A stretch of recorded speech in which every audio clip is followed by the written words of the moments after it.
Est-ce que toi aussi, tu as parfois l'impression de trop penser, surintellectualiser les choses? Bienvenue sur Garbridar, aujourd'hui on va parler de tout ça.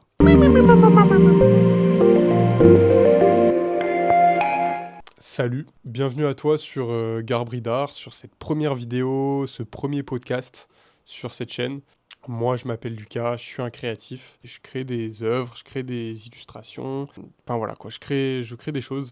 Et pourquoi j'ai pris la décision de créer cette chaîne, de créer ce format-là, ce podcast. Je me disais, voilà, moi je poste mon travail sur les réseaux sociaux, sur Instagram et compagnie, TikTok, et Twitter. Et j'avais un peu cette frustration de me dire que quand je poste mes créations, ça va être vu, voilà, peut-être pendant, allez, 1 ou 2 jours ou quoi, ou à peine en fait, peut-être des fois même pas, ça va même pas forcément être trop vu, ou ça va un peu passer à travers les mailles du filet. Parce que bah voilà, c'est les réseaux, c'est des questions d'algorithme, tout ça. Et c'est vrai que des fois ça peut être frustrant quand on passe du temps à développer une œuvre, à rôder un petit peu un message qu'on a envie de délivrer au travers d'une création. Et voilà quoi, quand on crée quelque chose qui a du fond, qui a du sens pour nous, et même en fait le format post, les réseaux nous permettent pas tout le temps d'exprimer pleinement, facilement et de manière super intelligible ce qu'on a voulu raconter au travers d'une création. Et du coup, je me suis dit en fait, pourquoi ne pas créer des sortes de petites extensions euh, de mes œuvres, de mes créations, sous forme voilà, de petits podcasts, de petites vidéos comme ça, où je vais exprimer le fond de ma pensée, mes réflexions sur mes créations, et par le même temps débattre, développer ma vision en fait, voilà, sur les sujets, sur des thématiques qui correspondent à ces œuvres-là. Donc en fait, à chaque fois, ça va prendre un peu la forme de un épisode, une œuvre, une thématique. C'est à peu près ça en fait, l'idée. Voilà, ça va être cool parce que du coup, ça me permet de mieux faire comprendre ma vision, et pour les personnes qui s'intéressent aussi à mon travail, peut-être de mieux comprendre ce que j'ai voulu raconter, ce que j'ai voulu exprimer. Et en plus, ça permet derrière de développer toute une réflexion sur des thématiques super, beaucoup plus vastes, qui parlent à tout le monde, quoi, qui touchent tout le monde, parce que souvent, derrière les créations, c'est ça qu'il y a, hein, c'est des thématiques du quotidien, des réflexions de tous les jours. Donc ça parle, je pense, à tout le monde, des choses qui parlent à tout le monde. Et c'est ça qui va être intéressant, c'est aussi de développer tout ça, et potentiellement même permettre voilà, des débats par la suite, d'avoir des points de vue divergents, peut-être en commentaire. Enfin voilà, moi c'est aussi ce que j'attends un peu de ce format-là, c'est j'espère que voilà, ça va aussi peut-être diffuser des réflexions et permettre à des points de vue de se croiser, à créer de la richesse culturelle, philosophique autour de tout ça en fait. C'est ce que j'ai envie de... J'espère que ce format-là pourra apporter un peu ce truc-là. Et du coup, sans plus attendre, on va commencer avec l'œuvre du jour en fait. L'épisode d'aujourd'hui est consacré à une œuvre que j'ai créée récemment qui s'intitule The Grip of Overthinking. Donc on va parler un petit peu de, voilà, de ce truc-là, de l'emprise, de l'overthinking, de trop penser, de peut-être surintellectualiser les choses. C'est très vaste hein, comme sujet, et ça peut être aussi un peu complexe parce que c'est des sujets qui sont peut-être aussi un peu, qui peuvent être un peu sensibles, liés à des cas un peu plus psychologiques, voilà. Donc je vais m'exprimer là-dessus en fonction de mon expérience avec ça. Et donc du coup, l'œuvre d'aujourd'hui, donc The Grip of Overthinking, qui s'affiche à l'écran au moment où je parle, c'est une œuvre en fait qui m'a permis aussi d'extérioriser un petit peu ce truc de faire de l'overthinking, parce que moi je pense que je suis pas mal touché par ça. J'ai tendance à beaucoup penser, beaucoup surintellectualiser les choses, enfin vraiment partir dans des tunnels de réflexion parfois, tout seul, hein, tout seul, euh, et dans plein de situations différentes. Et c'est ça en fait que je trouve fascinant avec ça, c'est à quel point en fait même parfois on va être dans des situations en fait, j'ai envie de dire qui se prêtent pas du tout au fait de partir dans des réflexions, partir dans nos pensées comme ça.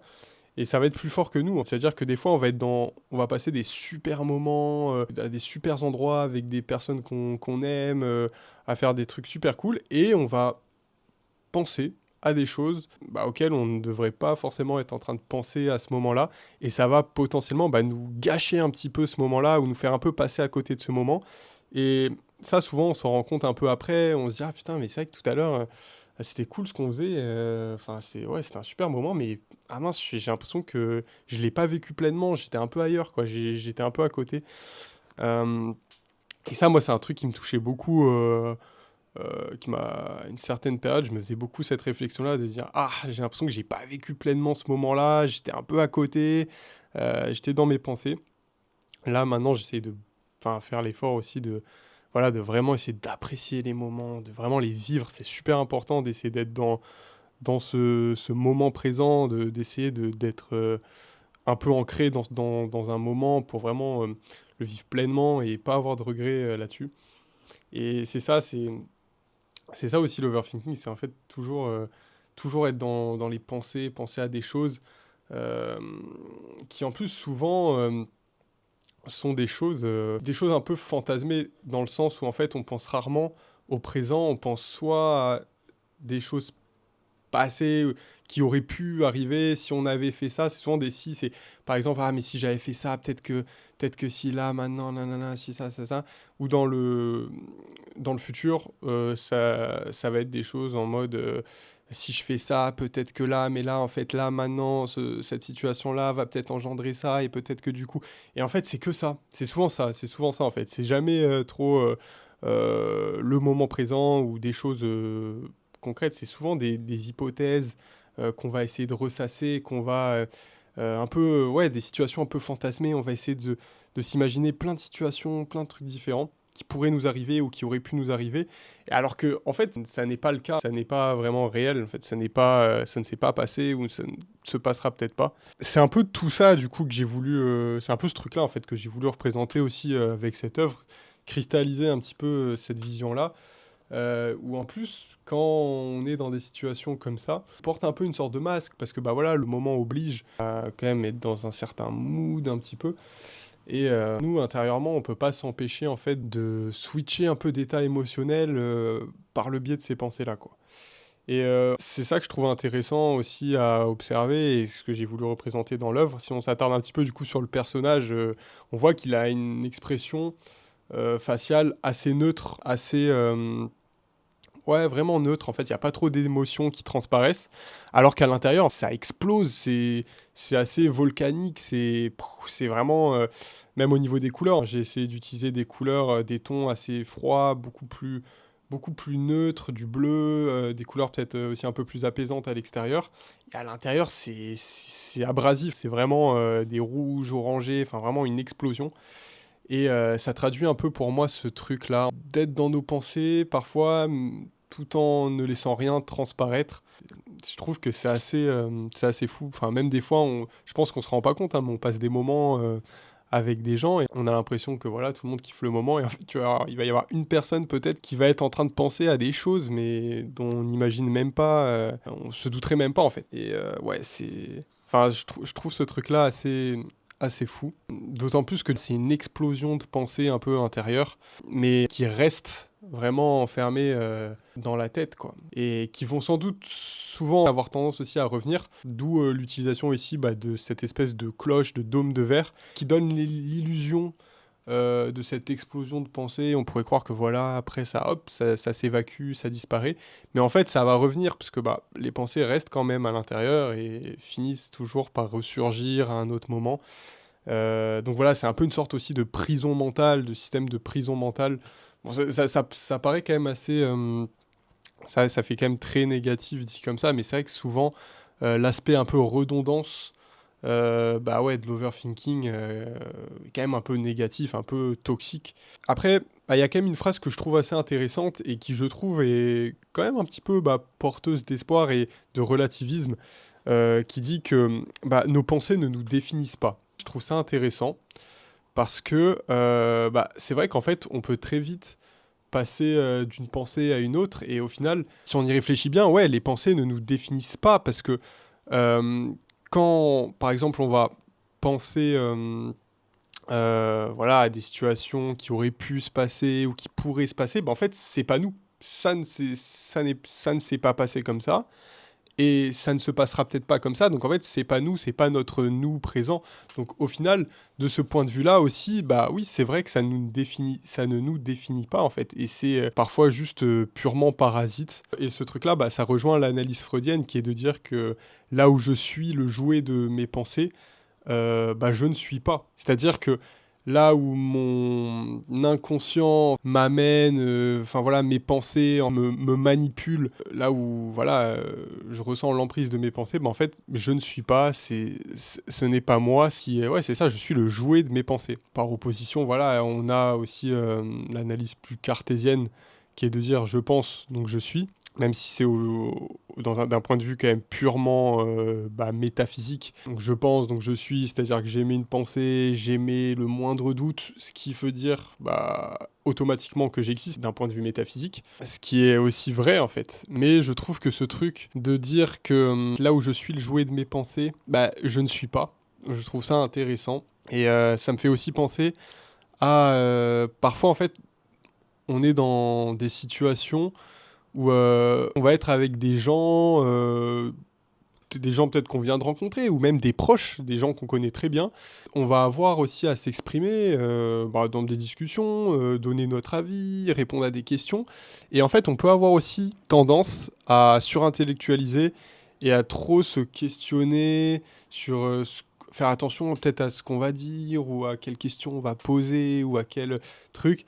Euh, Bah, peut-être pour essayer de conserver, je sais pas, une certaine image, ou enfin pour pas qu'on pense ça de nous, pour pas qu'on dise un truc et que ce soit mal interprété. Et ce truc-là, ça va nous empêcher d'être spontané et donc d'être nous-mêmes. En fait, la spontanéité, le fait de donner des réponses, donner des avis de manière super organique, super spontanée, c'est ce qui nous caractérise et ce qui fait notre essence, c'est ce qui fait qu'on est nous-mêmes. À partir du moment où on va être dans un processus de surintellectualisation, de réflexion pour dire des choses, pour moi, on n'est plus, parce que du coup, ce n'est plus notre nous qui parle, on est le jouet de nos pensées. Donc ouais, enfin, je trouve ça intéressant de mettre un peu en opposition toutes bah, ces analyses-là et ces différentes situations du quotidien qu'on traverse tous. Mais bon, si, si je peux finir quand même sur une petite note un peu plus positive, je trouve aussi parfois que c'est quand même un plaisir, ça peut aussi représenter un peu une forme de plaisir de penser comme ça, un peu de se noyer un peu dans nos pensées, de penser un peu en abondance. Bon là, forcément, c'est peut-être des pensées, du coup, ça va sans doute être des pensées beaucoup moins anxiogènes, beaucoup moins angoissantes que les pensées typiques quand on parle d'overthinking, tout ça, c'est des pensées souvent plus angoissantes, plus anxiogènes. Mais je trouve qu'en fait, des fois, on peut avoir tendance à surintellectualiser des choses, se noyer dans des pensées comme ça, des chemins de réflexion, et s'y complaire un petit peu, c'est-à-dire trouver un certain plaisir à prendre du temps pour réfléchir, pour penser comme ça. Et des fois, ça fait du bien, franchement, ça fait super du bien. Ça fait vraiment beaucoup de bien de prendre... Super du bien.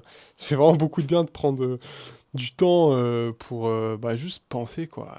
Juste rien faire et penser, et des fois se surprendre à se dire, putain, ça fait déjà plusieurs dizaines de minutes, voire peut-être plusieurs heures que je suis en train de penser comme ça, et juste ça fait du bien. Je sais pas, ça peut être aussi un peu épuisant, mais ça fait du bien. En fait, ouais, c'est une chance aussi, parce que penser, c'est une arme, et c'est aussi synonyme qu'on a du temps, qu'on possède du temps, et le temps, c'est une des choses que bah, l'homme convoite le plus. Et franchement, prendre le temps de penser, enfin, c'est un luxe au final. Enfin, vraiment prendre du temps d'entamer des réflexions, de se plonger dans des réflexions, c'est quand même une sorte de luxe. Moi, je me rappelle que voilà, cette année, j'avais une discussion avec mon cousin, et on parlait un peu de la vie à Paris, à quel point bah, c'était vraiment une sorte de spirale infernale où enfin, tout va vite, une émulsion. Enfin, c'est aussi ça qui est intéressant à Paris, bien sûr. Mais il y a ce truc aussi un peu de ouah, spirale infernale où tout va vite, ça s'arrête jamais, c'est une vie à 1000 à l'heure. Et il me disait que lui, il avait une amie qui, du coup, à Paris, s'était rendu compte qu'elle était en fait malheureuse en sortant de Paris. Enfin, ça allait tellement vite dans son quotidien qu'elle se rendait même pas compte qu'elle était malheureuse. Et je trouve ça dingue. Parce que du coup, ça veut dire qu'en fait, c'est un rythme tellement effréné, c'est tellement rapide, ça va tellement vite qu'on prend même pas le temps de se poser, de réfléchir et tu te rends même pas compte que bah, t'es pas bien en fait, t'es malheureux, ça va pas, ça va tellement vite. Et c'est là où penser, bah, c'est tout de suite lié au temps. C'est fou dit comme ça, mais ça représente un certain luxe de pouvoir se plonger, enfin vraiment en introspection comme ça, réfléchir, enfin c'est un luxe quoi. Euh, voilà, hein, je sais plus si je regarde un petit peu, là j'ai mes petites notes, je sais pas si j'ai des choses encore à rajouter, mais je pense avoir fait quand même un bon tour, un bon petit tour de mon avis là-dessus et de ce que j'avais à exprimer. Bon après voilà, je suis pas, moi c'est encore une fois, c'est vraiment mes réflexions et aussi mes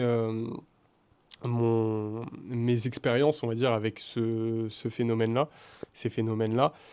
Et voilà, encore une fois, je suis pas du tout un expert là-dessus. Donc c'est pour ça, franchement, j'espère que ça va aussi donner lieu peut-être à des interactions, à des débats, des avis. Il y a des gens qui ont des choses à apporter, à rebondir sur des choses que j'ai pu dire. Franchement, ça m'intéresse énormément. Donc voilà, j'espère que, en tout cas, le petit format vous a plu. Là, je pense que normalement, ça va sans doute être le premier épisode. Donc ouais, franchement, j'espère que ça vous a plu et on se dit à la prochaine dans un prochain podcast, dans un prochain épisode avec une nouvelle création, une nouvelle thématique. Et voilà, à plus.